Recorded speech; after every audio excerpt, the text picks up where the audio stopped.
এসব কি বলছো কি বৃন্দা? হ্যাঁ সত্য কি একটু ভাবনা চিন্তা করে কথা বল। হ্যাঁ রাঙাকে বের করে দিলেই এ বাড়ির সমস্যা যে মিটবে না সেটা একটুখানি কমন সেন্স থাকলে না যে কেউ এমনকি ওই বুম ঝুমও বুঝতে পারে।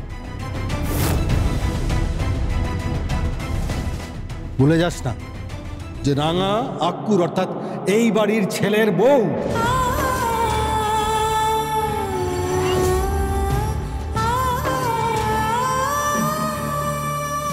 আচ্ছা বৃন্দা, এই যে তোমার মনে হচ্ছে না যে কিডন্যাপাররা আক্কুকে কোনো একটা কারণে ব্ল্যাকমেল করছে আর তাই জন্য ওরা গান পয়েন্ট করে রেখেছে আমাদের দিকে? শুধু শুধু তোমাদের দিকে? হ্যাঁ তোমার আর সার্থকের দিকে?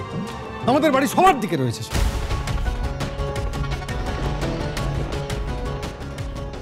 তোমরা কি করে শিওর হচ্ছ যে রাঙার কারণেই কিডন্যাপ করা হয়েছে?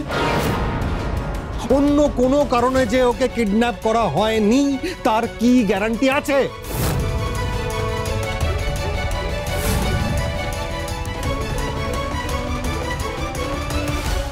কোনো একটা ছুতো পেলেই তুই আর বৃন্দা যেভাবে রাঙার উপর ঝাঁপিয়ে পড়িস সেটা কিন্তু আর মেনে নেওয়া যাচ্ছে না। সত্য কি বাবা তুমি বুঝতে পারছো না? সবই বুঝতে পারছি আমি, সব বুঝতে পারছি, কিন্তু তোরা বুঝতে পারছিস না যে প্রমিতার শরীরটা খারাপ হয়ে যাচ্ছে, কি কন্ডিশন হয়ে যাচ্ছে। একটা মানুষ গেমস টিচার ছিল, সে রিটায়ার করে এসে এখানে কত চনমনে ছিল, কত অ্যাক্টিভ ছিল, কাজ করে বেড়াচ্ছে এখানে বাচ্চাদের সঙ্গে। সেখানে আজকে তার প্রেশারের ওষুধ, ঘুমের ওষুধ, আর তোরা দিনের পর দিন হ্যারাস করে যাচ্ছিস।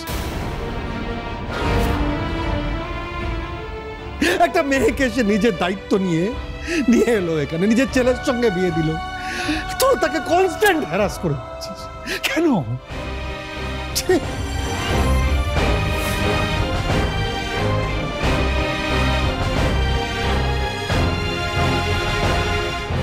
এদিকে ছেলেটাকে কারা কিডন্যাপ করেছে, কেন করেছে, কোথায় আছে, কি হচ্ছে সেই চিন্তা করছি।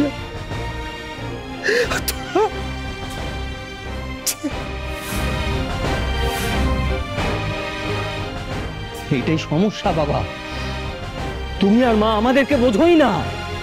এগুলোর জন্য আমাদেরও টেনশন হচ্ছে, কিন্তু এটা তো হবার কথা ছিল না। সবকিছু তো ভালো ছিল, রিটায়ারমেন্টের পর তুমিও তো ভালো ছিলে। মা রিটায়ারমেন্টের পর যথেষ্ট চনমনে ছিল এখানকার বাচ্চাদের খেলাধুলো শেখাতো। তাহলে মায়ের শরীরটা হঠাৎ করে খারাপ হলো কেন? কবে থেকে হলো বলো তো? যবে একলব্যর সঙ্গে ওই রাঙামতির বিয়ে হলো। এই সব কিছুর জন্য দায়ী ওই রাঙা বাবা।